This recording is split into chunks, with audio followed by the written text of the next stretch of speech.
अल्हम्दुलिल्लाह वस्सलातु वस्सलामु अला रसूलिल्लाह। अल्लाह के फ़ज़ल व करम से आज हम लोग इस सेशन के यानी कि इस बुक के एन्जॉय योर लाइफ बुक के पार्ट नंबर 17 पे आ गए हैं। अल्हम्दुलिल्लाह देखते-देखते पता ही नहीं चला। और 17 में इंशाअल्लाह ताला आज हम लोग जो टॉपिक कवर करेंगे वो बहुत अच्छे टॉपिक्स हैं। इंशाअल्लाह पे टॉपिक नंबर बी हम्बल जो मेरा टॉपिक है वो है topic number 64 page number 1 second share करते हैं हम कि हम्बलनेस ओके 428 428 ओके। तो अब हम यहाँ से अपनी स्क्रीन शेयर करते हैं। Screen sharing on. यहाँ पर जो है ना बहुत अच्छी टॉपिक है हम्बलनेस के ऊपर, यानी कि इंसान की ज़िंदगी हम्बलनेस में गुजरे, बहुत ज़रूरी चीज़ है। तो शेख बताते हैं इस बुक के ऑथर कि एक बार वो एक महफिल में बैठे हुए थे, तो वहाँ पर एक शख्स था। उसने वो अपना मतलब वैसे ही शोखी बगा रहा था, कह रहा था कि मैं एक बार ऐसे ही गुजरा और एक वर्कर था, उसने अपना हाथ बढ़ाया मतलब हमसे मिलाने के लिए। मैंने थोड़ा-सा वो हिचकिचाया मैं, लेकिन फिर भी मैंने उससे हाथ शेक कर लिया, मिला लिया उससे। फिर उसने कहा कि मैं वैसे मैं इंटेंड नहीं करता हूँ कि सबसे हाथ मिलाऊँ, लेकिन जो है वही बात है कि माशाअल्लाह इतनी मतलब एक छोटा-सा शख्स हो के ऐसी-ऐसी बात कर रहा है, और जहाँ अल्लाह के नबी सल्लल्लाहु अलैहि वसल्लम के साथ देखा जाए कि एक एक कमज़ोर स्लेव गर्ल जो उस वक़्त की जो आती थी और कहती थी कि मतलब उसकी भी इतनी हिम्मत हो जाती थी कि पता था कि आप अल्लाह के नबी सल्लल्लाहु अलैहि वसल्लम सबके साथ एक शफ़क़त के साथ शफ़क़त का मामला करते थे। तो वो आती थी और वो जैसे वो आई, उसने बताया कि उसका जो मालिक है बहुत ज़्यादा उसके उसके साथ ऑपरेशन कर रहा है और बहुत ज़्यादा उसे काम करवा रहा है। तो ये बात जो है इसने दिल खोल के एकदम अच्छे से बता दी, कोई मसले की बात नहीं है, ठीक है। यहाँ पर जैसे है ना कि अगर किसी के अंदर ज़र्रा बराबर भी एरोगेंस होगा तो वो पैराडाइज़ में जाएगा, बहुत ही खतरनाक चीज़ है ये। और एरोगेंस इंसान के अंदर इंसान तसव्वुर नहीं कर सकता आ सकता है। जैसे मिसाल तौर पे आप घर पे हैं, आप घर पे काम वाला लगा है या कुछ वो कर रहा है और आप एरोगेंटली बिहेव कर रहे हैं, कुछ कर रहे हैं, तो समझ लीजिए सब एरोगेंस में आता है, बहुत खतरनाक चीज़ होती है, ठीक है।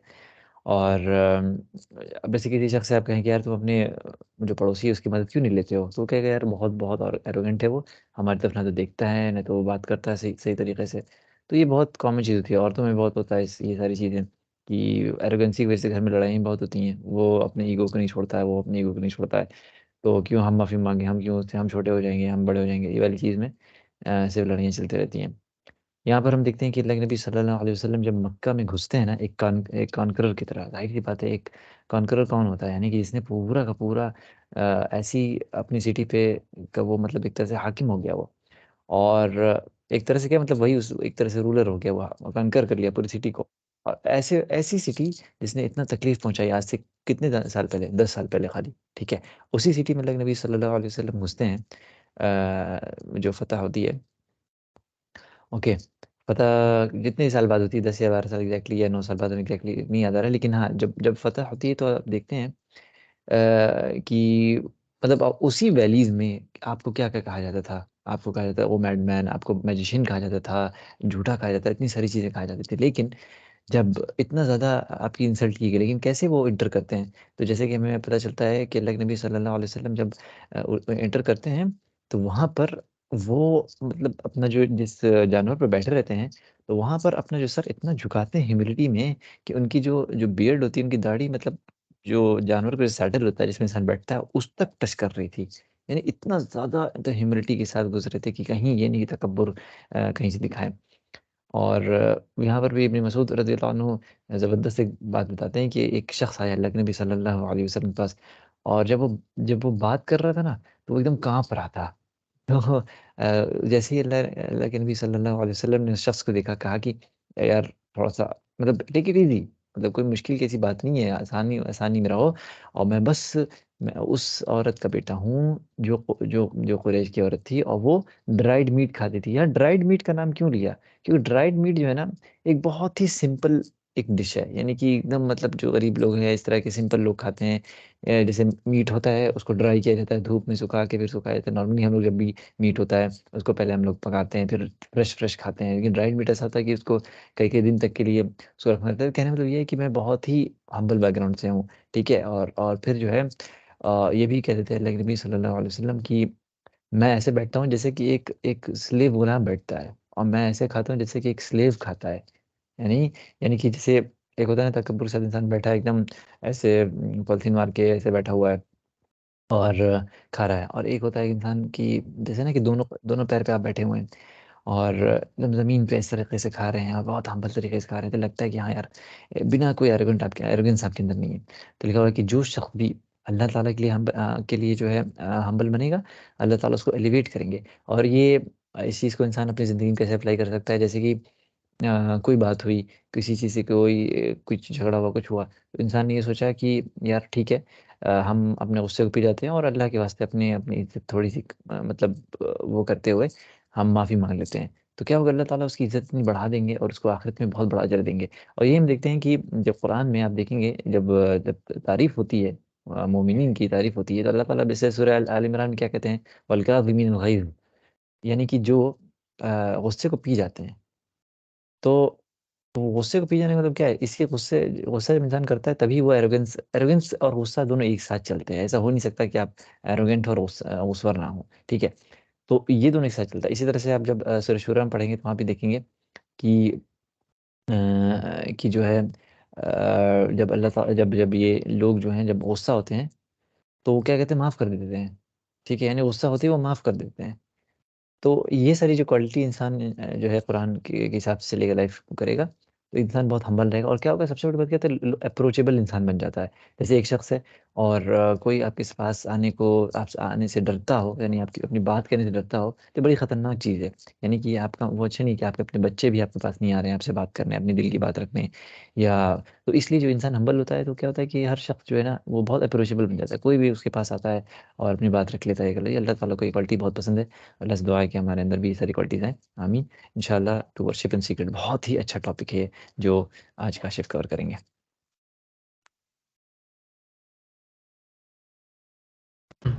जज़ाकल्लाह खैर। किताब शेयर करोगे तुम कि हम अपना करें? हाँ, शेयर किए हुए हैं, कोई मसला नहीं। ओके, ठीक है।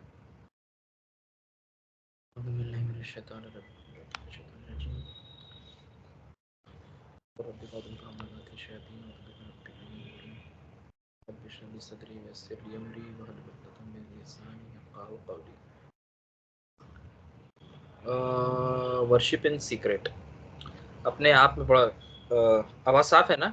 हाँ, साफ़ गूंज आवाज़ है। एक काम करो, सुनो, शेयर कर दो, मेरी बैटरी लैपटॉप की 9% बची है, हम चार्ज में लगाएँगे। तुम शेयर कर लो अपना, अभी देखा हमने, एक सेकंड। स्टॉप कर देते हैं हम शायद।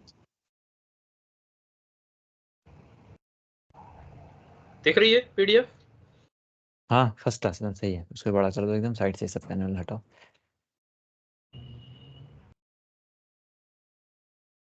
ठीक है। तो यहाँ वाला जो ये जो टॉपिक है ना है बहुत इंटरेस्टिंग, बहुत अच्छा टॉपिक और बहुत सिंपल भी है। और ये टॉपिक भी नहीं इसको बोलेंगे, इसको हम लोग एज एन इंस्ट्रक्शन ले लेना चाहिए। इसमें जो जो बताई गई है डीड्स निहायत ही सिंपल है और सीक्रेट में करने वाली है। और यहाँ पे इस चीज़ को एक्सप्लेन किया गया है कि कैसे अकेले में छिपकर की गई इबादत जो है वो कितनी अच्छी होती है। क्योंकि देखो इस्लाम में दो दो चीज़ होता है ना कि एक अगर कोई अच्छा काम करोगे जाहिर सी बात है अजर मिलेगा, बुरा काम करोगे तो गुनाह पड़ेगी। अगर उस शख्स के बारे में है ना कि भाई अगर जो छिप करके अकेले में गुनाह करता है तो उसको ये लगता है कि अल्लाह तो हमें देख ही नहीं रहा है, उसको उसका ख्याल भी नहीं दिल में, सोच रहे हम गलत काम कर रहे हैं, no one is watching me. कितना बुरा हशर ऐसे इंसान का। एट द सेम टाइम अगर इंसान अकेले में इबादत करेगा ये सोच के कि कोई देख नहीं रहा है सिवाय अल्लाह के, कितना फ़र्क है दोनों में। उसको इंसान की फ़िक्र नहीं है बल्कि अल्लाह की फ़िक्र है। यहाँ पे लिखा हुआ है कि जो नैरेटर है इनका कहना है कि एक बार ये लोग जाड़े के टाइम पे कहीं रेगिस्तान की तरफ से जा रहे थे और इन लोग की करीब 10 साल पहले की बात है जब भी किताब पब्लिश हुई होगी उस टाइम से। तो अपने दोस्तों के साथ कार से जा रहे थे तो इनकी कार जो थी वो ख़राब हो गई और इस तरह से ख़राब हुई कि वो चली ही नहीं। तो इन लोगों के पास कोई ऑप्शन नहीं था वहीं रेगिस्तान में रुकने का। तो इन लोगों ने क्या किया, कुछ लकड़ी वकड़ी इकट्ठा करके एक कैंप फायर की तरह जला दिया और उसके बाद कैंप फायर के चारों तरफ लोग बैठ गए और बातचीत होने लगी। तो उसमें से एक पर्टिकुलर आदमी था जो बहुत ही पायस था, पायस मतलब बहुत दीनी आदमी था, दीन के करीब था और वो अकेले में इबादत मतलब करता था सीक्रेटली। तो वो क्या हुआ कि चुपचाप से जो है सर्कल में से उठा और पानी का जग लेकर के साइड में चला गया। तो जो नैरेटर, इनको लगा कि हो सकता है कि वो अपने आप को रिलीव करने गया हो। तो ये आदमी जो ऐसा था कि जुमा की प्रेयर में बहुत जल्दी पहुंचता था, कभी कभी इतना जल्दी पहुंचता था कि मस्जिद का दरवाज़ा भी ना खुला हो। खैर, तो जब वो पानी लेकर के चला गया और उसको लॉन्गर देन यूजुअल टाइम लगा, तो इनको लगा कि यार कोई दिक्कत तो नहीं हो गई है। तो ये गए उठ करके उसको खोजने के लिए। उन्होंने देखा कि सर्कल से काफ़ी दूरी पे अपने आप को एक कपड़े में लपेट करके वो इंसान सजदे की हालत में था। ठीक है, और रात का टाइम है, कोई नहीं है रेगिस्तान में, कैसा अंधेरा होगा, कैसा ठंडा होगा, उसको उस चीज़ की फिक्र नहीं थी। वो अपना अपने कपड़े लपेट करके सजदे में पड़ा हुआ था। तो ये हैरत कर रहे थे उसको देख कर कि इस शख्स को सिवाय अल्लाह के किसी की फिक्र ही नहीं है, और वो सिर्फ अल्लाह की रहमत के लिए और अल्लाह की मोहब्बत के लिए जो है ऐसा कर रहा है, मांग रहा, भीख मांग रहा है अल्लाह से कि अल्लाह की रहमत मिल जाए और अल्लाह की मोहब्बत मिल जाए। जाहिर सी बात है कि कोई इस तरीके का काम अगर करेगा तो मतलब दैट पर्सन लव्स अल्लाह। क्योंकि पता नहीं, हमें ये तो नहीं याद आ रहा कि हम लोग किस किताब में कवर किए थे, बट वो 10 स्टेजेस ऑफ लव जो था उसमें आखिरी जो टॉप का स्टेज था वही था ना कि किसी से इतना इंसान प्यार करने लगे कि उसको सजदा कर दे, और सजदा सिवाय अल्लाह के किसी के आगे नहीं कर सकते। तो क्लियर है कि अल्लाह के सिवा आप किसी से ज़्यादा मोहब्बत कर ही नहीं सकते। तो ये एक चीज़ हो गई। अब एक चीज़ यहाँ पे जितना ये ज़बरदस्त ये सेंटेंस लिखा हुआ है कि उन्होंने, जो नैरेटर, उन्होंने इस चीज़ को रियलाइज़ किया कि जो कोई भी अल्लाह की इबादत सीक्रेट में इस दुनिया में करता है, अल्लाह ताला उसको इस दुनिया में तो ऑनर करते ही हैं आखिरत से पहले। मतलब अगर तुम अकेले में अल्लाह की इबादत सिंसियर होकर के करोगे तो इस दुनिया में तो तुमको फ़ायदा मिलेगा ही मिलेगा, अभी आखिरत का तो अजर छोड़ ही दो। इतनी बड़ी ये चीज़ है। अब इसमें यहाँ पे वही चीज़ें लिखी हुई हैं कि वक्त काफ़ी बीत गया और उस इंसान के लिए लोगों के दिल में इतनी मोहब्बत थी कि वो इंसान दावा प्रोजेक्ट करता था, लोगों को गाइड करता था, और बच्चे छोटे छोटे दौड़ दौड़ के उसके पास आते थे, यंग जनरेशन के भी आते थे हाथ मिलाने के लिए कि भाई सिर्फ मोहब्बत के लिए। और किसी के दिल में मोहब्बत और या तो नफरत, ये जो भी अल्लाह की तरफ से होती है कि तुम ढंग का काम करो तो जाहिर सी बात तुम्हारे लिए, तुम्हारे तरफ से अल्लाह ताला उस पर्सन के दिल में मोहब्बत डाल देंगे। उल्टा काम करोगे तो नफरत आएगी।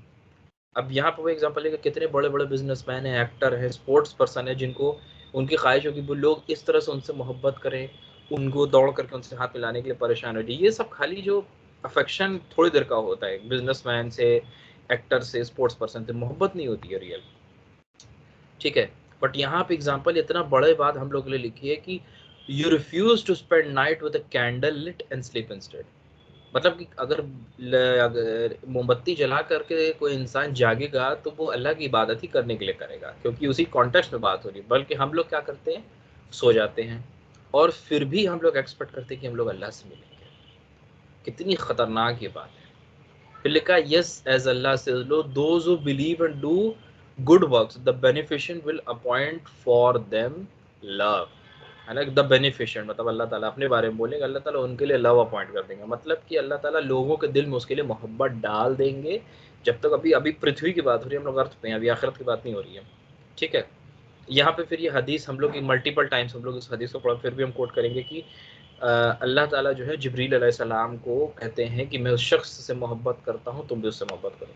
तो जिब्रील अलैहिस्सलाम ये मैसेज जो है लेवल बाय लेवल जो है एंजल्स तक बात पहुंचती है कि जिब्रील अलैहिस्सलाम कहते हैं कि अल्लाह ने कहा है कि फला शख्स से अल्लाह ताला मोहब्बत करता है, तुम्हें भी उससे मोहब्बत करना। फिर ये बात पूरे हेवन में फैल जाती है। ठीक है, एट द सेम टाइम अल्लाह ताला जिब्रील अलैहिस्सलाम से ये भी कहते हैं कि मैं उस शख्स से नफरत करता हूँ, तुम भी उससे नफरत करो। तो सेम तरीके से जो है वो न्यूज़ पूरे के पूरे हेवन में फैल जाती है कि भाई इस शख्स से नफरत करना है।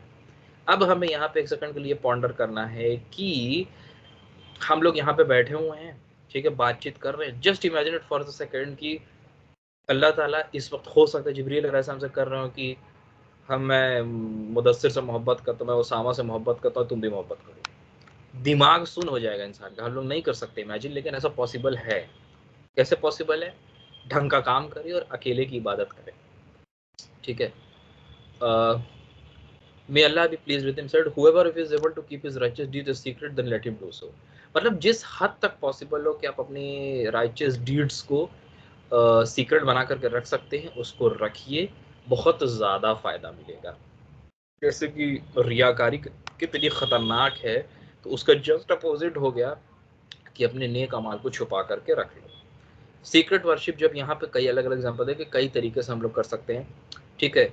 एक सीक्रेट वर्शिप होगा कि डेली नाइट प्रेयर्स पढ़ो, तहज्जुद, एक रकात, मतलब एक यूनिट, मतलब एटलीस्ट 2 रकात तो पढ़ना ही पढ़ना है, तो 2 ही रकात सही, बट प्रे हर रात, मतलब every single night you should pray 2 रकात, ठीक है। वो चाहे इशा के बाद तुरंत पढ़ लो, सोने से पहले पढ़ लो, फजर के पहले पढ़ लो, मतलब बट प्रे ना, जो तहज्जुद का जो टाइम डिवाइड किया गया उसमें पढ़ ले। नाइट प्रेयर मतलब फर्ज नमाज के बाद नवाफिल में the best prayer is the night prayer, क्योंकि कुरान में भी है ना, दो प्रेयर नाइट प्रेयर करके। फिर उसके बाद ये अल्लाह के रसूल ने कहा ना कि Allah is odd and likes that which is odd, so pray the odd prayers at night, O people of Quran, Quran के लोग, O people of the Quran, ये उनके लिए है हदीस से, सीधा सीधा मैसेज है उनके, ओ पीपल ऑफ द कुरान। अब जाहिर सी बात है जो पीपल ऑफ द कुरान होंगे वो इस चीज को इम्प्लीमेंट करने की कोशिश करेंगे। दूसरा जो है सीक्रेट एक्ट ऑफ वर्शिप इतना गजब का ये है कि लोगों के बीच के मनमुटाव को, डिफरेंसेस को ख़त्म करके उनके बीच में सुलह करवाना है। वो कलीग्स के बीच में हो सकता है, पड़ोसी के बीच में हो सकता है, शौहर और बीवी के बीच में हो सकता है, और शौहर और बीवी के बीच वाला सबसे इम्पोर्टेंट है, क्योंकि ये हम लोगों ने पढ़ा हुआ है, और आई थिंक ये पता होगा, लोगों को नहीं भी पता तो मेंशनिंग इट अगेन, कि इब्लीस उस शयातीन को गले लगा लेता है जो एक हस्बैंड और एक वाइफ के बीच में लड़ाई लगवा करके उसको अलग करवा देता है। मतलब जो ये काम करता है ना, वो अपने आप को समझ ले कि वो इब्लीस का सोल्जर, वो शैतान है, उसमें कोई डाउट नहीं है। और उसका जस्ट अपोजिट सोचे कि अगर इतना बड़ा काम है अलग करना, तो अगर एक हस्बैंड और वाइफ के बीच में कोई सुलह करवाता होगा तो उसका क्या अजर होगा, ठीक है।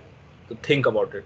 दूसरा, अल्लाह के रसूल ने कहा कि शल आई नॉट, सल्लल्लाहु अलैहि वसल्लम ने, shall I not inform you of a station between, मतलब कि नमाज पढ़ने से ज़्यादा, रोज़ा रखने से ज़्यादा, और इवन ज़कात देने से भी ज़्यादा बेटर एक कौन सी इबादत हो सकती है।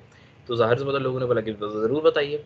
तो फिर आप सल्लल्लाहु अलैहि वसल्लम ने जवाब दिया कि लोगों के बीच के डिफरेंसेस को ख़त्म कर दिया। इतनी बड़ी बात, मतलब ये समझ लो, ये ज़कात देना, नमाज पढ़ना, रोज़ा रखना, वे तो पिलर है। सोचो पिलर से बड़ी कौन सी इबादत हो गई, लोगों के बीच के मनमुटाव को ख़त्म करना, कितनी बड़ी चीज़ है ये।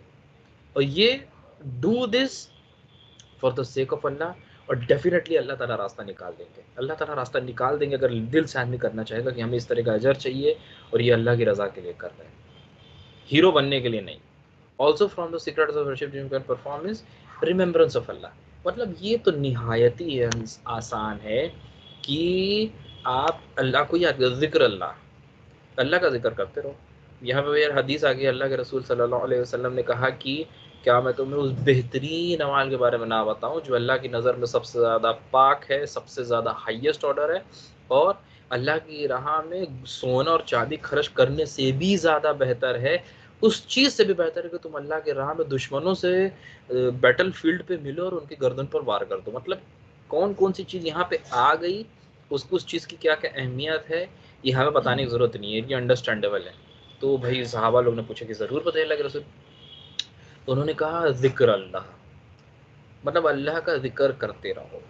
ज़िक्र जो अल्लाह का करता रहेगा बाय डिफ़ॉल्ट वो स्टेट में रहेगा कि उसको ख़्याल रहेगा कि भाई अल्लाह है, तक़वा अल्लाह का, तो तक़वा वाला इंसान अल्लाह का ज़िक्र करता रहेगा, होश में रहेगा, ये नहीं कि उस्मान उस्मान उस्मान उस्मान उस्मान उस्मान उस्मान उस्मान, ऐसा नहीं, नींद में रह के नहीं। You should know that what you are saying. और ये इतना आसान है कि इंसान चल रहा है, फिर रहा है, गाड़ी चला रहा है, बाल कटवा रहा है, कुछ भी कर रहा है, दे कैन डू। और आसान सोचो, इतनी बड़ी अल्लाह का मिरेकल है कि सबसे बेस्ट ऑफ द बेस्ट जिक्र है ला इलाहा इल्लल्लाह। ये तो जबान, मुंह, लिप्स भी नहीं हिलेगी, जबान अंदर हिल रही है, किसी को पता नहीं चलेगा। You can keep on doing this. दूसरे six of secret acts of worship में क्या है कि छिप करके चैरिटी करना, कि भाई वही ने कहावत नहीं कि इस तरह से देना कि बाएं हाथ ने दिया तो दाएं को पता ना चले, दाएं ने दिया तो बाएं को ना पता चले। तो ये लिखा हुआ है कि अल्लाह के गुस्से को जो है सीक्रेट की दी हुई चैरिटी जो है वो शांत कर देती है। अब यहाँ पे हज़रत अबू बकर सिद्दीक़ रज़ियल्लाहु अन्हु का एक एग्जांपल दिया है कि अक्सर आप जो है हज़रत अबू बकर फजर की नमाज के बाद जो है थोड़ा जल्दी निकल जाते थे into a desert to collect something before returning to Medina. तो मतलब वो रेगिस्तान की तरफ जाते तो वहाँ से कुछ कलेक्ट करते तो मदीना की तरफ वापस आ जाते थे। तो हज़रत उमर रज़ियल्लाहु अन्हु ने इस चीज़ को कुछ दिन ऑब्जर्व किया, तो सरप्राइज है कि बकर आखिर ये जाते कहाँ हैं। तो उन्होंने सीक्रेटली फजर के बाद एक दिन उनको फॉलो करने की कोशिश की, मतलब फॉलो किया। तो देखा कि आपने जब मतलब डेजर्ट से वापस आकर जब मदीना मदीना लिविंग मदीना और वापस जब आए तो एक ओल्ड टेंट था उस डेजर्ट में। तो आपने एक बड़े से पत्थर के पीछे से देखा कि हो क्या रहा है। तो हज़रत अबू बकर ने बहुत कम टाइम जो उस टेंट के अंदर बिता वापस आ गए। तब हज़रत उमर रज़ियल्लाहु अन्हु जो है वो जब हज़रत अबू बकर चले गए तो पत्थर के पीछे से निकले और उस टेंट के अंदर एंटर किया तो देखा कि उसके अंदर एक अंधी कमज़ोर औरत है जिसके छोटे-छोटे बच्चे हैं। तो हज़रत उमर ने पूछा कि उस औरत से पूछा कि ये जो आदमी आता है, जो पर्सन आता है, कौन है ये? तो वो औरत बोलती है कि मुझे नहीं मालूम, कोई आम आदमी होगा, मुसलमान होगा, वो बस आता है हर सुबह और इस वक्त पे आता है। तो हज़रत उमर ने पूछा कि क्या करता है आकर के तुम्हारे लिए? उन्होंने कहा कि वो मेरा घर क्लियर करता है, थोड़ा सा खाना वाना बना देता है, जानवरों को खाना दे देता है और चला जाता है। फिर हज़रत उमर रज़ियल्लाहु अन्हु चले गए वहाँ से, अपने आप से कहते रहे कि हज़रत उमर रज़ियल्लाहु अन्हु चले गए और अपने आप से कहते हैं कि you left the caliph who will succeed you exhausted और Abu Bakr you have left the caliph. मतलब कि अपने आप को कह रहे हैं कि ओ हज़रत अबू बकर, आपने अपने आपके बाद आने वाले कैलिफ को एग्जॉस्ट कर दिया। मतलब ऑब्वियस बात है कि हज़रत अबू बकर के बाद हज़रत उमर रज़ियल्लाहु अन्हु खलीफा बने। तो अपने आप को बोल रहे थे कि इतना बड़ा बड़ा काम करके जा रहे हैं, कैसे उस चीज़ को वो कोप अप करेंगे। एक सेकेंड, ठीक है। उसके बाद फिर हज़रत उमर रज़ियल्लाहु अन्हु ने himself was not that far below Abu Bakr level, मतलब अबू बकर के लेवल से कम नहीं थे वो, मतलब डिवोशन, बट जाहिर सी बात है हज़रत अबू बकर का लेवल बहुत ज़्यादा है। तो once Talha bin Ubaidullah saw हज़रत Umar leaving his house in the darkest hour of the night, then enter several houses, अलग अलग घरों में जाते देखा। तो वो भी हैरान हुए कि रात के टाइम पे अलग अलग हाउस में जाकर के क्या कर रहे हैं। तो तलहा भी एक दिन जो है वो सुबह नेक्स्ट डे उठे और उन्होंने क्या किया कि ही जो उस पहले घर में गए जहाँ पे हज़रत उमर जाते थे, तो find an old blind and disabled woman, कि पूछा कि भाई एक अंधी, ब्लाइंड और डिसेबल्ड वन थी कि भाई तुम्हारे घर में जो आदमी आता कौन है। तो उस औरत ने रिप्लाई किया कि has promised to such and such day he comes to me and fulfil my needs and alleviate my suffering, कि वो आते थे, उनकी खिदमत करते थे और बोलता था कि हम इस टाइम पे आएंगे, उनकी खिदमत करते थे और चले जाते थे। तलहा जो है then left and said to himself, may your mother lose you, Talha, are you checking upon someone like Umar? मतलब अपने आप को बोलने लगे कि तुम हजरत उमर के जैसे किसी इंसान को क्रॉस चेक कर रहे हो, तुम्हें मतलब दिल में कोई शक है उनको लेकर के। फिर और वन डे, फिर एक दिन की बात है कि हजरत उमर में was heading for outskirts. Outskirts मतलब कि मदीना के आउटसाइड की बाउंड्री का हिस्सा, हद से बाहर नहीं जाना लेकिन बाउंड्री के अंदर रहना of Medina. when he came across an old wayfarer resting in the middle of the park, he had erected his old tent, was sitting next to an entrance in a state of confusion। मतलब एक आदमी था और अपना tent लगाए हुए confusion के state में था। तो हजरत ने पूछा कि तुम कौन हो? तो उसने बोला कि मैं एक बद्दू हूँ, बेडुइन, और मैं अमर अमीन, आई केम टू अमीरुल मोमिनीन to be recipient of his favour. तो उसने पूछा कि मैं अमीरुल मोमिनीन से मिलने के लिए आया हूँ, उनसे कुछ फेवर चाहिए। Meanwhile, Omar heard a woman groan from inside the tent and asked the man about her। तो भाई टेंट के अंदर से किसी औरत की चिल्लाने की आवाज़ आई तकलीफ से। तो तो वो हज़रत उमर ने उस आदमी से पूछा कि कौन है, क्या था ये? तो आदमी कहा कि परेशान मत होइए, just go and fulfil your need, this is in fact my need. तो फिर वो आदमी कहता है कि कोई दिक्कत नहीं, आप जाइए अपना जो काम करे तो करिए। तो हज़रत उमर ने बोला कि यही मेरा काम है। तो मैंने कहा माई, तो फिर वो आदमी बोलते हैं कि माई इज़ अबाउट टू, वो मतलब मेरी जो वाइफ है is about to give birth, और मेरे पास ना तो कोई पैसा है ना कोई खाना है और ना ही कोई है जो मेरे पास मदद करे। तो हज़रत उमर जो है फटाक से अपने घर वापस गए, अपनी बीवी को बताया उम्मे कुलथुम को, फिर अपनी बेटी को बताया अली बिन अबी तालिब, सॉरी उम्मे कुलथुम को बताया, the daughter of Ali bin Abi Talib, Allah be pleased with, do you have anything that home that has blessed you with. ठीक है, फिर वो सिचुएशन के बारे में उन्होंने बताया। तो आपने उनकी जो क्या कहते हैं वाइफ पूछा कि कौन, फिर she inquired why do you ask, फिर उन्हें उस सिचुएशन के बारे में एक्सप्लेन किया कि he then told her about the man। फिर Umar wife then carried her some things while Umar carried the sack of food, a plate and firewood and went to the man's wife। मतलब basically ज़रूरत का सामान और ये सब लेकर के वो लोग वहाँ पे पहुँच गए, खाना वाना पकाया, मदद की। Meanwhile, Umar's wife called out from inside the tent and said, "Our Amirul great tidings, a baby boy।" मतलब फिर उम्मे कुलथुम ने कैंप के टेंट के अंदर से बताया कि बेटा हुआ है। फिर when the man heard the words अमीरुल मोमिनीन, तब उसको समझ में आया कि ये तो खलीफा हजरत उमर इब्न खत्ताब है, जिनसे वो मिलने के लिए यहाँ तक आए थे। ठीक है, तो फिर उन्होंने हजरत उमर ने बताया कि हाँ मैं उमर हूँ, आपने पहले नहीं बताया। तो मैं आदमी जो एकदम मतलब हैरत उड़ गई उसका कि गजब की बात है कि अमीरुल मोमिनीन से मिलने आया तो, और वो खुद किसी को ना बुलाया ना किसी की मदद की, सब अपने से कर रहे हैं। फिर वो मतलब घबरा गया, थोड़ा सा ओवरवेलम हो गया, तो आपसे डिस्टेंस करने लगा। तो हजरत उमर ने कहा कि अपनी जगह पे रुके रहो। He then got hold of a plate, placed it to the tent next and called out to his wife Umm Kulsum, take some food for her. फिर प्लेट अपनी वाइफ को अंदर से बुलाया, और जो उस औरत ने बच्चा दिया था उसके लिए बोला कि प्लेट में कुछ खाना लेकर के जाओ। Then woman ate the food and left the rat outside of the tent. Umar then took the plate and placed it in front of the man and said, "Have something to eat, for you haven't slept since last night." फिर खाना उस आदमी को offer किया और उसको बोला कि तुमने कल रात से कुछ नहीं खाया है, कुछ खा लो। हजरत उमर फिर अपनी वाइफ को बुलाते हैं टेंट के अंदर से, उसे कहते हैं कि यहाँ पे कल दोबारा से do come to us tomorrow and I will give you whatever you wish. मतलब अपनी वाइफ को टेंट से बाहर बुलाते, फिर उस आदमी से कहते हैं कि कल हमारे पास ज़रूर आना, मेरे पास जो भी होगा, मतलब जो भी तुम्हारी ख्वाहिश होगी मैं तुम्हें दूंगा। ठीक है, फिर वो May Allah have mercy on us, mercy on Umar for his humbleness, secret acts of worship which he did for the sole objective of earning Allah's love. मतलब यहाँ पे कोई भीड़ नहीं इकट्ठा हुई, सिर्फ लिटरली 4 लोग के बीच में इतना बड़ा काम हो गया। ये भी सीक्रेट एक्ट ऑफ वर्शिप है। Ali bin al-Husayn, may Allah be pleased with him, have mercy on him. His father would carry a sack of bread on his back at night and give it in a charity. मतलब हज़रत अली की बात हो रही है कि and he would say giving charity in secret anguishes Allah's wrath. जब भी हम लोगों ने ऊपर पढ़ा कि जो छिप करके चैरिटी की जाती है वो अल्लाह के गुस्से को शांत कर देती है। When he died, black marks was found on his back and it was said this is the back of person who carries loads, but as far as we are aware he never worked as someone who did that. ये जो यहाँ पे इतना प्यारा लिखा है, इसमें ये कहा जा रहा है कि जब हज़रत अली की वफ़ात हुई तो उनके पीठ के ऊपर बैक के पास काला निशान पड़ा। ये काला निशान तब पड़ता है जब इंसान भारी सामान अपनी पीठ पे लाद करके काफ़ी वक्त तक काम करता है। तो जिन लोगों ने उसको देखा वो बोला कि ये तो इस तरह से पड़ता है, लेकिन हमने अपनी लाइफ में कभी हज़रत अली को ऐसा कुछ करते ही नहीं देखा। तो वो रात में छिप करके ये काम करते थे कि किसी को पता ही नहीं चला। When the food supply stopped reaching 100 homes in Medina, and these were the homes of widows and orphans, who would receive their food supply at night, one not knowing who delivered it to them. People realized that it was Ali bin al-Husayn who would bring these foods and supplies spent on these people.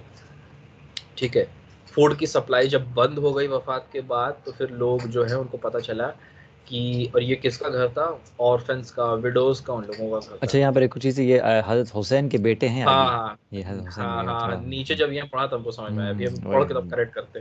वही। One of the Salaf fasted for 20 years, fasting a day and not fasting the next, while his family had absolutely no knowledge of it. कितनी बड़ी बात है, मतलब alternate days पे रोजा रखते थे और 20 साल तक रखा और फैमिली को पता ही नहीं चला। क्या ही बोले इस पे। He would have shocked that he would go to at sunrise, taking with him breakfast and lunch, and if it was the day he was fasting. Wow. हम क्या बोले, इतनी बड़ी बात लिखी है यहाँ पे। He would give his food in charity. मतलब सुबह सुबह सनराइज के टाइम पे घर से ब्रेकफास्ट और लंच लेकर के निकल गए जिस दिन रोज़ा रखना था, और ले जा करके वो खाना चैरिटी में दे दिया। और अगर जिस दिन रोज़ा नहीं रखना था उस दिन वो क्या कहते हैं, खाना खा लेते थे, और after sunset he would return to his family and have dinner with him. तो कैसे किसी को पता चलेगा। Yes, they would endeavor to make their secret acts of worship solely for Allah. They are the ones who are truly pious and about whom Allah says, "Indeed, for the duteous is the achievement. Gardens enclosed in vineyards and fully." ये होरल ion की यहाँ पे बात हो रही है, ठीक है। और ये garden Vineeth the river flows है, वो पूरा वो मतलब जन्नत का तस्करा है कि उन लोगों के लिए जो सीक्रेट एक्ट्स ऑफ वर्शिप करते हैं उनके लिए बिना रुकने वाला अजर है। Seek the love of the creator and he will place in the hearts of the creation of the love for you. तो जाहिर सी बात है कि सीक्रेट एक्ट ऑफ वर्शिप जो करेगा वो अल्लाह की मोहब्बत के लिए करेगा, तो अल्लाह ताला जो है जाहिर से लोगों के दिल में उसके लिए मोहब्बत डाल देंगे। इनलाइटमेंट क्या है? To make people love you superficially but they should really love you in their hearts. दिल से अगर चाहते हैं कि कोई आपको पसंद करे तो do secret acts of worship sincerely for the sake of Allah. जज़ाकल्लाह खैर, मेरा थोड़ा लंबा खिंचा गया। स्क्रीन शेयर, अच्छा स्क्रीन शेयर करना, ठीक है, हम स्क्रीन शेयर करते रहेंगे। अब हनी कंटिन्यू करेंगे।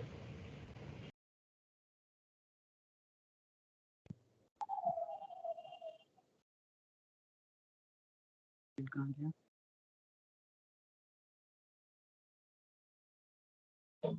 One second. हेलो, आवाज आ रही?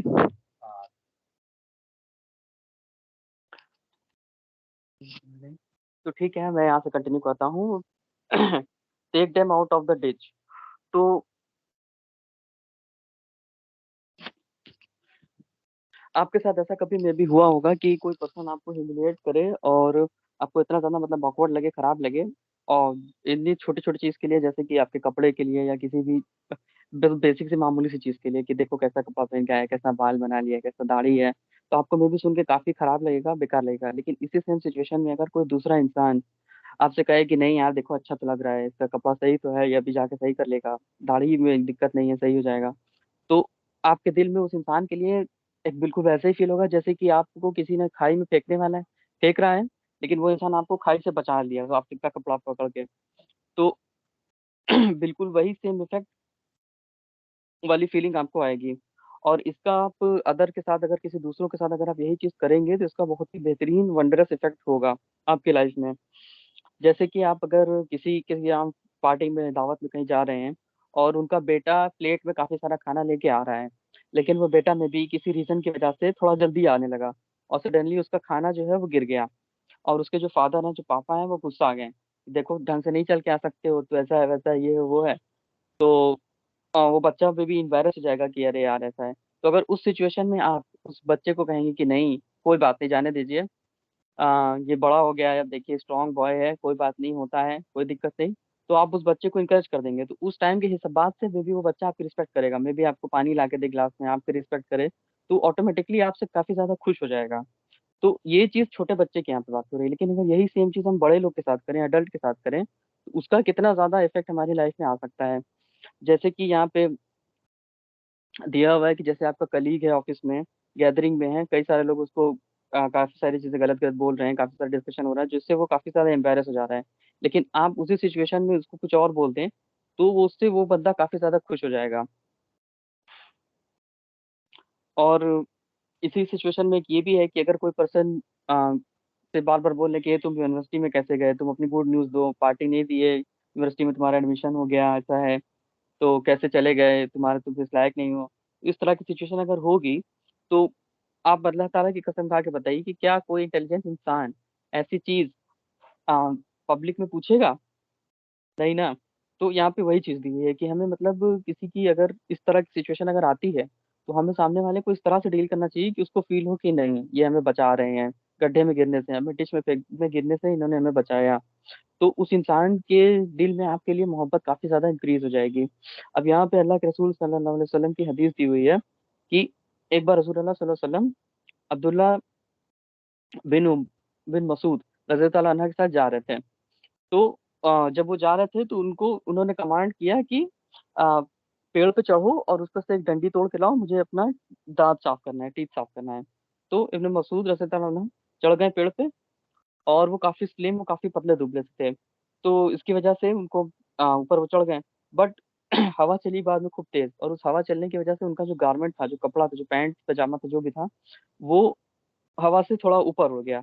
तो आस-पास जो लोग थे वो देख के हँसने लगे कि देखो कितना पतला पैर है, ये ऐसा है। तो फिर रसूलुल्लाह सल्लल्लाहु अलैहि वसल्लम पूछते हैं कि क्यों हँस रहे हो? फिर रसूलुल्लाह सल्लल्लाहु अलैहि वसल्लम बोलते हैं कि बाय अल्लाह, कसम खा के बोलते हैं कि ये जो पैर है, इसकी वैल्यू है अल्लाह ताला के मीज़ान में उहुद पहाड़ से भी ज़्यादा हेवी है ये पैर। यहाँ पे कितनी बड़ी बात दी हुई है कि मतलब उनकी वैल्यू अल्लाह ताला की नज़र में काफ़ी ज़्यादा, काफ़ी हाई थी, भले उनकी बॉडी अपीयरेंस चाहे जैसी भी हो। और इससे हमें ये भी पता चलता है कि उनको कितना ज़्यादा अच्छा लगा होगा कि जब रसूलुल्लाह सल्लल्लाहु अलैहि वसल्लम उनकी तारीफ़ कर रहे थे तो। तो ये काफ़ी शॉर्ट, काफ़ी छोटा टॉपिक था, बस यहीं तक था। और जो इंटेलिजेंट लोग हैं वो हमेशा इस चीज़ में लगे रहते हैं कि कैसे हम सामने वाले का प्यार जीत लें, कैसे सामने वाले का हम लव जीत पाएँ। Thank you. अब शायद आगे मुदस्सिर भाई कंटिन्यू करेंगे। जज़ाकल्लाह खैर।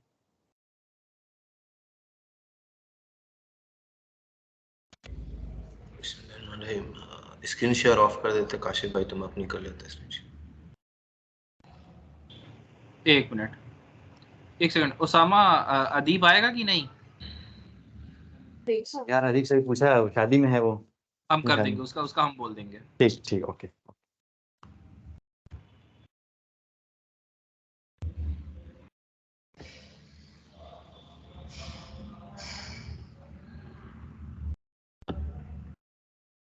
section.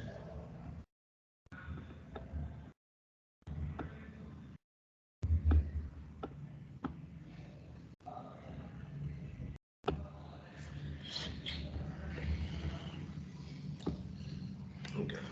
Topic number 67, looking after one appearance. तो बहुत अच्छी यहाँ पे हुआ है कि एक बार अबू हनीफा रहमतुल्लाह अलैह बैठे हुए थे अपने स्टूडेंट लोग के साथ मस्जिद में क्लास दे रहे थे, तो उनके नी में पेन था, तो नी को ऐसे मतलब पैर को ऐसे स्ट्रेच करके और दीवार से ऐसे टेक लगा के बैठे हुए थे आराम से और दे रहे थे क्लास। उसके बाद उन्होंने देखा कि बहुत मैजेस्टिक अपीयरेंस में एक आदमी उनके पास आ रहा है जिसने बहुत अच्छे कपड़े पहने हुए हैं और अच्छी तुर्बन मतलब वही क्या बोलते हैं उसको, तुर्बन है उसके सर पे, तो आते जा रहे हैं। तो जब उनके स्टूडेंट्स में ने भी देखा तो उनके स्टूडेंट्स ने रास्ता बना दिया कि वो जाके अबू हनीफा के बगल में बैठ जाए। तो जब वो अबू हनीफा के बगल में बैठे तो अबू हनीफा भी उनके अपीयरेंस देख के तो एम्बेरस हुए कि मैं कैसे बैठा हूँ, तो वो फिर अपने पैर को वापस से बेंड करके जो पैर में दर्द था थोड़ा सा उसको सह लिया उन्होंने और वो बैठ गए। उसके बाद जब उन्होंने लेक्चर अपना दे दिया और वो आदमी भी सुन ही रहा था, उसके बाद सबसे पूछा, तो उसके बाद स्टूडेंट्स लोग उनसे लगे क्वेश्चन पूछने के लिए। तो जो आदमी था उसने भी हाथ अपना खड़ा किया, तो अबू हनीफा ने पूछा कि अच्छा ठीक है, तुम्हारा क्वेश्चन क्या है बताओ। तो उसने बोला, ओ शेख ये बताइए मगरिब का टाइम कब होता है। तो अबू हनीफा ने बोला कि जब सूरज ढल जाता है। तो उस आदमी ने बोला कि अच्छा अगर ऐसा हो कि अंधेरा भी हो जाए और सूरज भी ना ढले तब क्या होगा। तो जब अबू हनीफा ने उसकी बात सुनी तो वापस से अपना पैर जो था वो फैला लिया और उसके क्वेश्चन का उन्होंने आंसर ही नहीं दिया, क्योंकि ऐसा हो ही कैसे सकता है कि सूरज ना ढले और रात हो जाए। तो लोग, जैसे इन्होंने शेख ने बताया कि लोग कहते हैं कि जो क्या बोलते हैं फर्स्ट इंप्रेशन होता है, आपके जो लुक्स होते हैं वो 70% मेक करता है। मतलब एक इंसान का जो लुक्स होता है वो 70% उसका फर्स्ट इंप्रेशन में चला जाता है। पर शेख ने बोला वो 95% मान लीजिए, अगर जब तक वो इंसान अपने आप को इंट्रोड्यूस नहीं करता और वो बात नहीं करता है किससे, और फिर जब वो अपने आप को इंट्रोड्यूस करेगा तो जो परसेंटेज है वो आप 70 मानिए, शेख ने बोला 95, वो बढ़ना घटना वो उसी के बाद से होता है कि आप कैसे बात करने में हैं, आप इंटरेक्ट कैसे कर रहे हैं दूसरों से। वही बताया, वही शेख ने बताया कि अगर आप एक पैसेजवे से गुजरे हॉस्पिटल के और किसी कंपनी के, और आपके बगल में कोई ऐसा हो जिसने बहुत अच्छा सा कपड़ा पहना हो और जो बहुत अच्छे से चलता हो, आप देखेंगे कि लोग सब कॉन्शियसली उसके जब वो जा रहे हैं तो गेट खोल के बोलेंगे पहले आप चले जाइए। और फिर वही बताया गया, शेख ने वही बताया कि अगर आप अपने किसी दोस्त के कार में जाते हैं और देखते हैं कि शू की लेस कहीं फेंकी हुई है, गंदगी पूरी भरी पड़ी है, मतलब धूल मिट्टी मान लीजिए, चिप्स का पैकेट, टिश्यू सब पड़ा हो, तो आपके दिमाग में यह आएगा कि कैसा ये खराब है, इसको किसी चीज केयर ही नहीं करनी आती, अरेंज करने कुछ नहीं आता है, वो वैसे ही जो जहाँ खाया वहीं पे वो फेंक दिया, वैसा टाइप का आदमी, साफ सफाई से इसको कोई मतलब ही नहीं है। तो वही सेम चीज अप्लाई करती है कि लोग कैसे कपड़ा पहनते हैं, कैसा उनका अपीयरेंस है, ठीक है। और शेख ने बोला ये अपीयरेंस सिर्फ उसके लिए नहीं है कि आप कपड़ा गाड़ी फर्नीचर से लेके, नहीं, उसके बाद मोहम्मद सल्लल्लाहु अलैहि वसल्लम के बारे में बताया गया है कि द मैसेंजर ऑफ अल्लाह सल्लल्लाहु अलैहि वसल्लम would give much consideration to this aspect. वो हमेशा अच्छा रोब पहनते थे, दो टाइम वो पहनते थे, दोनों ईद में पहनते, दोनों ईद में पहनते थे और फ्राइडे के दिन पहनते थे। He used to have a special robe he would wear when receiving invites. He would give great consideration to his appearance and smell and would love perfume. Anas रजी अल्लाह तआला अन्हु ने एक बार कहा कि मोहम्मद सल्लल्लाहु अलैहि वसल्लम की जो स्किन थी बहुत brightest skin colour, he had the brightest skin color, his sweat was pearl like, when he walked he leaned forward slightly. I have never touched a piece of silk as soft as hand of messenger of Allah sallallahu alaihi wasallam. I have never smelled a perfume better than the smell of Prophet sallallahu alaihi wasallam. His hand was perfumed as though he had just withdrawn it from place where a perfume maker keep his tools. He was recognized merely by scent whenever he came. उसमें वही अनस रज़ी अल्लाह ने वही बताया कि मोहम्मद सल्लल्लाहु अलैहि वसल्लम कि नेवर रिफ्यूज, कभी भी उन्होंने परफ्यूम को रिफ्यूज नहीं किया, और उनका चेहरा तो बहुत सबसे खूबसूरत था। His face was bright as the sun, सूरज के जैसे चमकता सूरज वैसे था। Then he became happy, his face brightened as if weather piece of moon। उसके जाबिर बिन समुरा ने बताया ये सब, ये कि एक बार उन्होंने मोहम्मद सल्लल्लाहु अलैहि वसल्लम को रात में देखा, ठीक है, और फुल मून भी था वहां पे। और आप सोच नहीं सकते, हम लोग तो यहाँ पे शहर पे रह रहे हैं, उसामा भाई एक बार को देख सकते हैं क्योंकि वो रही रहे कतर में, रेगिस्तान एरिया है पूरा, पर अभी भी लाइट वाइट उतनी आ गई। उस वक्त क्या था, उस वक्त कुछ लाइट नहीं थी, कुछ नहीं थी, और रेगिस्तान एरिया, और उस साइड जो चांद की जो खूबसूरती होती है ना, वो मतलब वो बयान इंसान नहीं कर सकता। उस टाइप का खूबसूरत, बड़ा भी वैसा ही दिखता है और खूबसूरत भी वैसा ही दिखता है।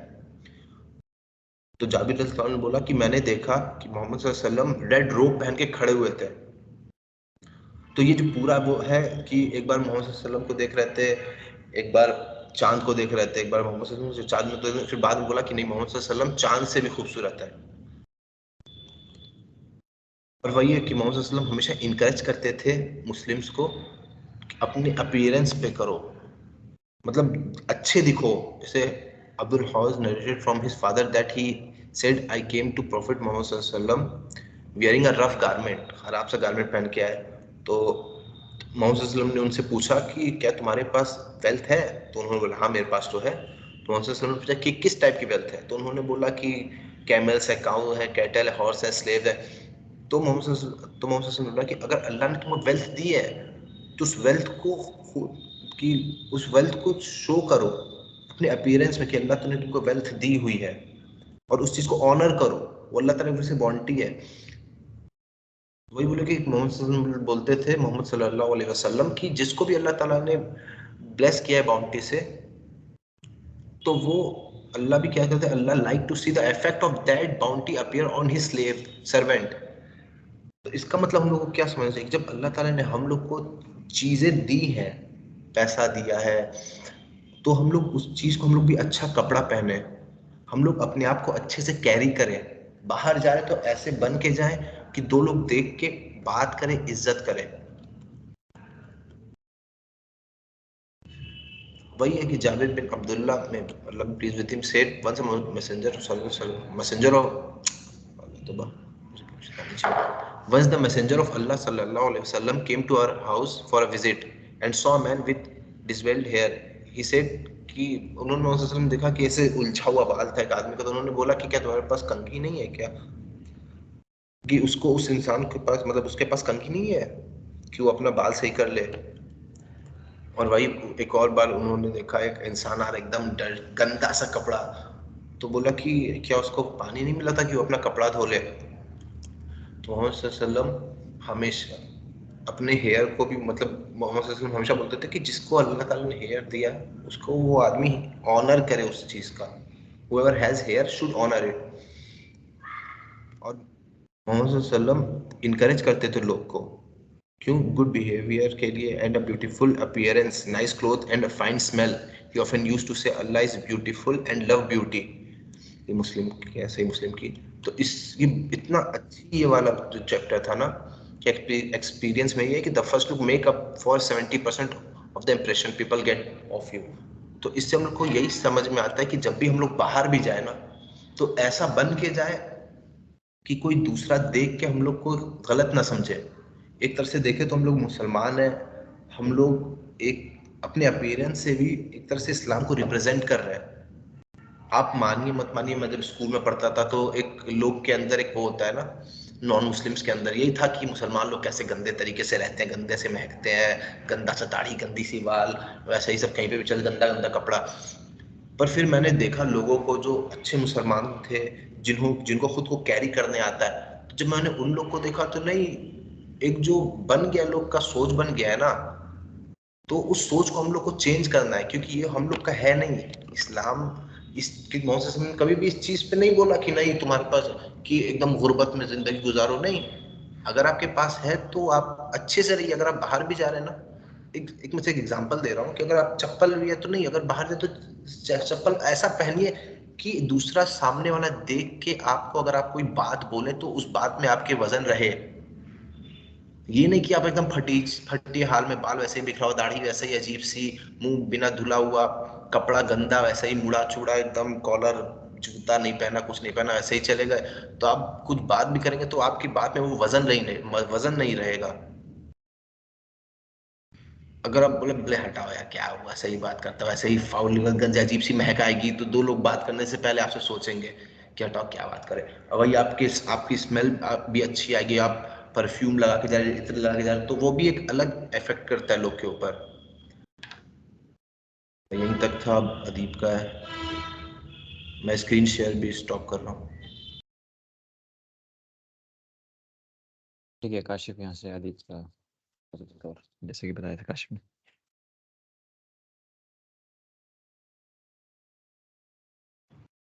हाँ, एक सेकंड, हम स्क्रीन शेयर कर रहे हैं, स्क्रीन शेयर कर रहे हैं।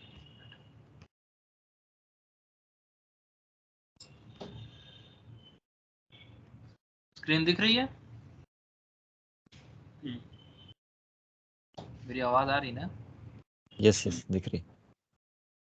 ओके, तो ये वाला जो टॉपिक है ऑनेस्टी है, बहुत छोटा टॉपिक है लेकिन बड़ा मज़ेदार टॉपिक है। तो स्क्रीन फ्लक्चुएट कर रही है। ओके, तो यहाँ पे लिखा हुआ है कि ये जो नरेटर है बता रहे हैं कि एक बार जुमरात के दिन पे इनकी यूनिवर्सिटी में एग्ज़ाम पड़ गया। जुमरात जो है वो वीकडे नहीं होता है, वीकेंड है वो, ठीक है। जैसे सैटरडे संडे होता है तो इन लोगों के लिए जुमरात और जुमा वीकेंड है। तो we were force to have an exam on that day, क्योंकि कितने सारे सब्जेक्ट, इस वजह से मजबूरी ऐसी पड़ गई कि उस दिन एग्जाम हो गया। तो एक जो है स्टूडेंट जो है वो एग्जामिनेशन हॉल में एक्सपेक्टेड टाइम से कुछ मिनट लेट से एंटर किया और एकदम बिविल्डर्ड था, मतलब स्टेट उसका ठीक नहीं था, सनका हुआ था, अजीब किस्म का। तो जो टीचर थे इन्होंने बोला कि नहीं तुम एंटर नहीं कर सकते, तुम लेट हो। तो वो लड़का कहता है कि सर मुझे एंटर करने दीजिए। तो ये पूछते कि तुम्हें लेट क्यों है, तो एकदम सच बोलता है कि बाय अल्लाह मैं ओवर स्लेप्ट कर गया, मतलब जितना मुझे सोना चाहिए था मैं अपने टाइम से ऊपर सो गया। तो ये उसकी क्या कहता है ऑनेस्टी से इतना इंप्रेस है कि ठीक है करके ओके अंदर आ जाओ, बैठने दिया। कुछ देर बाद एक और लड़का आया, वो भी लेट था। तो आपने फिर से पूछा कि क्यों लेट हो, तो वो लड़का जो लंबी चौड़ी कहानी सुना दिया कि वो हम ट्रैफिक में थे, तो ढेर सारी गाड़ियाँ थी, तो आपको तो पता है कि अब सब लोग कार चलाते हैं तो सब लोग बाहर निकल जाता है, तो मॉर्निंग का टाइम है, तो ऑफिस है, तो ये है, तो वो दुनिया भर की बात बताया। बट वो ये भूल गया कहना कि ये तो वीकेंड का दिन है, वीकेंड पर तो कोई ऑफिस जाता नहीं है एक्सेप्ट यूनिवर्सिटी के लोग जो उस दिन जिनका एग्जाम होगा। तो जब पूरी कहानी वो सुना लेता है तो ये उससे कहते हैं अच्छा तो तू मतलब जाम में फंस गए थे क्योंकि सड़क पे बहुत सारी कार्स थी। तो वो कहता है यस वेल टीचर, मैं इसी वजह से फंस गया, अगर आप मेरे साथ होते तो आपको समझ में आता कि क्या था। तब उन्होंने उसको डांटा कि तुम झूठ बोल रहे हो, तुम ये बताना भूल गए कि आज थर्सडे है और थर्सडे को ट्रैफिक नहीं होता क्योंकि उस दिन कोई काम ही पर नहीं जाता है। अगर झूठ बोले तो कम से कम प्लान तो ढंग से कर लो। तो फिर वो माफ़ी मांगता है, फिर झूठ बोलने लगता है कि मैं भूल गया था कि वो मेरी टायर जो थी वो पंचर हो गई थी, फिर मैं उसको सही कर लिया। मतलब एक झूठ के बाद दूसरा झूठ बोलते ही बोलते तो आखिर में जो क्या कहते हैं उसको इंटर दे देते हैं, लेकिन बहुत क्या कहते हैं, नहीं sorry, the poor lad was thrown so I just loud. हाँ, तो उसका जब झूठ दोबारा पकड़ा जाता है कि अभी भी मक्कारी कर रहा है, तो टीचर जो है हंसने लगता है, फिर इवेंचुअली उसको क्लास में एंटर कर लेते हैं। लेकिन कितना ज़्यादा ख़राब लगा होगा, अपने आप को इस सिचुएशन में रखो कि क्लास में एंटर करने की कोशिश कर रहे हो, बच्चे भरे हुए हैं, झूठ बोलो और टीचर तुम्हारी बात पकड़ ले, तो बहुत बुरा लगेगा। उसी तरीके से यहाँ पे लिखा हुआ है कि अगर किसी इंसान का झूठ पकड़ा जाता है तो उसको कितना बुरा लगता है, चाहे छोटा हो चाहे बड़ा हो। Lies repel people from you and the affect your friendship. झूठ अगर बोलोगे तो लोग तुमसे दूर हो जाएंगे और तुम्हारा जो दोस्ती उस पर असर पड़ेगा, ठीक है। ये जो है झूठ बोलने की वजह से इंसान कभी दूसरे के ऊपर यकीन नहीं कर सकता। क्यों नहीं कर सकता? क्योंकि दिमाग में बैठ जाता है इंसान कि भैया ये झूठ बोलने वाला इंसान है, ये धोखा देने वाला इंसान है, इसके ऊपर हम कभी यकीन नहीं करेंगे। रिश्ते खराब होते हैं झूठ बोलने से। अल्लाह के रसूल सल्लल्लाहु अलैहि वसल्लम ने कहा है कि एक ईमान वाला मतलब एक बिलीवर जो है वो हर तरीके का गुनाह कर सकता है, लेकिन वो धोखा नहीं देगा और झूठ नहीं बोलेगा, ठीक है। फिर यहाँ पे उसका थोड़ा सा एक्सटेंशन है कि अल्लाह के रसूल सल्लल्लाहु अलैहि वसल्लम से पूछा कंपेनियंस ने कि क्या एक बिलीवर जो है वो कावर्ड हो सकता है? आपने कहा यस। मिजरली हो सकता है, मतलब खराब स्टेट में हो सकता है, वीक स्टेट में हो सकता है? आपने कहा यस। उन्होंने फिर लोगों ने पूछा कि क्या वो झूठा हो सकता था? आपने कहा नहीं। तो आप सल्लल्लाहु अलैहि वसल्लम, अब्दुल्ला बिन आमिर में बिजनेस की My mother once called me while the messenger of Allah sallallahu alaihi wasallam was sitting in our house. वो हमारे घर में थे और she said कि can come here and I will give you something. तो मतलब अब्दुल्ला बिन उमर के घर में अल्लाह के रसूल बैठे हुए थे, फिर उनकी अम्मी ने उनको बुलाया कि इधर आओ, मैं तुम्हें कुछ देना चाहती हूँ। तो messenger of Allah said to her what do you want to give him, क्या आप उन्हें क्या देना चाह रही हैं? तो उन्होंने कहा कि आई विल गिव हिम सब्जेक्ट, मैं उसको कुछ खजूर दूंगी। तो ही सेड टू हर कि if you were to fail to give to him anything, give anything to him, one act of lying would be recorded against you. हम इस चीज़ को सिंप्लीफाई करके ये कहने की कोशिश कर रहे हैं कि अक्सर ऐसा घर में होता है कि माँ जो अपने बच्चे को बुलाने के लिए कहती आओ आओ इधर, हम तुम्हें टॉफ़ी देते हैं, आओ तुम्हें फलानी चीज़ देंगे, ये देंगे वो देंगे। उस कॉन्टेक्स्ट में अल्लाह के रसूल कह रहे हैं कि अगर तुमने जिस चीज़ का वादा करके उसको अपने पास बुला और उसको नहीं दोगी तो आपके अगेंस्ट एक झूठ जो है रिकॉर्ड होगा अगेंस्ट में। झूठ चाहे एक हो चाहे 1000 हो, छोटा हो बड़ा, झूठ झूठ होता है, झूठ इज हराम। फिर इफ प्रॉफिट ऑफ अल्लाह, मतलब अल्लाह के रसूल को अगर पता चल जाता कि उनके घर में किसी ने झूठ बोला है तो वो उससे मतलब वो क्या कहते हैं कनेक्शन नहीं रहता, अलूफ हो जाते उससे हमेशा के लिए, forever. Many time people जो है are pushed to lie in order to paint a more beautiful picture of themselves. मतलब लोग अपने आप को सुरखुरू बनाने के लिए मोस्ट ऑफ द टाइम जो है झूठ मक्कारी करते हैं, ठीक है, अपने बिना मतलब के करज की स्टोरी और पता नहीं क्या क्या इधर की उधर की बात फालतू की झूठ मक्कारी करके बोलेंगे, और इवेंचुअली जो है फिर उस एक्सपेक्टेशन के अकॉर्डिंग वो क्या कहते हैं मेकअप नहीं कर पाते हैं और उनके प्रोमिसेस टूट जाते हैं और उनका झूठ पकड़ा जाता है। जब इस तरीके का ब्लंडर होता है तो इंसान एक्सक्यूज़ बनाता है, लेकिन यही है कि हमें बस यही याद आता है कि हमसे झूठ बोला था और इसके ऊपर हम दोबारा कभी यकीन नहीं कर सकते, ठीक है। फिर यहाँ पे लिखा है कि एक बार अल इमाम अज़-ज़ुहरी जो है वो उस टाइम के रूलर के सामने खड़े होकर कोई टेस्टिमोनी दे रहे थे। तो रूलर ने कहा कि तुम झूठ बोले। तो अज़-ज़ुहरी ने चिल्ला के कहा कि मैं अल्लाह के से पनाह मांगता हूँ, क्या मैं झूठ बोलूँगा? अगर इस टाइम अल्लाह ने किसी को आसमान से भेज दिया कि झूठ बोलना अब परमिसिबल है, मतलब अब हराम नहीं है, तब भी मैं झूठ नहीं बोलूँगा, तो मैं अभी झूठ कैसे बोल सकता हूँ जब वो हराम है? तो कितनी बड़ी बात। तो हकीकत यहाँ पे लिखी हुई है कि they deceived you when they said that it was only a white lie because a lie is always black in color। कि मतलब वो कहते हैं अरे वो तो ऐसे ही मजाक में झूठ बोल दिया, छोटा झूठ था, it doesn't mean anything, but झूठ झूठ होता है, छोटा हो चाहे बड़ा हो, ठीक है। जज़ाकुमुल्लाह और खैर काशिफ, बहुत अच्छा लगा, तुमने दो टॉपिक्स कवर की, बहुत मज़ेदार टॉपिक्स थी तुम्हारी, और ख़ास तौर से वो वाली जो थी ना सीक्रेट वर्शिप वाली, वो हम है बहुत ना, रिलेट कर पा रहे थे, तुमसे रिलेट कर पा रहे थे, लेकिन चलो हम तुम्हारा हम सीक्रेट रिवील नहीं करते हैं किसी को, मत ठीक जाओ। है।